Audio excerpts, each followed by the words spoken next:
नमस्कार, मी मंगल पाटील. आणखी एका नवीन व्हिडिओमध्ये तुमचं स्वागत आहे. तर आज थोडीशी घाई गडबडच होती का ते पुढे सांगतेच तुम्हाला. आज आहे श्रावण महिन्यातला दुसरा सोमवार आणि मी तसं तर सकाळी 4:30लाच उठले, पण बाहेर अंधार असल्यामुळे मी काही खाली लवकर गेले नाही. वरचे सगळे कामं आवरून घेतले आणि मला झाडायलाच 1 तास लागत असतो वर. आणि मग मी आज सोमवार असल्यामुळं चौकटीला हळदीचं लेपन वगैरे करून घेतले आणि रांगोळ्या टाकले आणि दिवे सुद्धा लावून घेतले.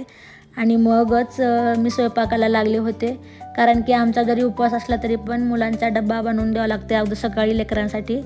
म्हणूनच मी स्वयंपाक करून घेतले. नंतरच मग पूजेला बसले होते. पूजा असे छान मस्त पूजा करून घेतले. आणि मलासुद्धा आज ट्रेनिंग होती. ट्रेनिंगचाच पहिला दिवस होता आजचा माझा, म्हणूनच थोडीशी माझ्या मागे घाई गडबड चालू होती. व्हिडिओ कसा वाटला मी तुमच्याशी माझं मॉर्निंग रुटीन शेअर करते. व्हिडिओ आवडल्यास तर एक लाईक करा, चॅनलवर नवीन असलं तर सबस्क्राईब करा. भेटूयात नेक्स्ट व्हिडिओमध्ये. धन्यवाद. श्री स्वामी समर्थ.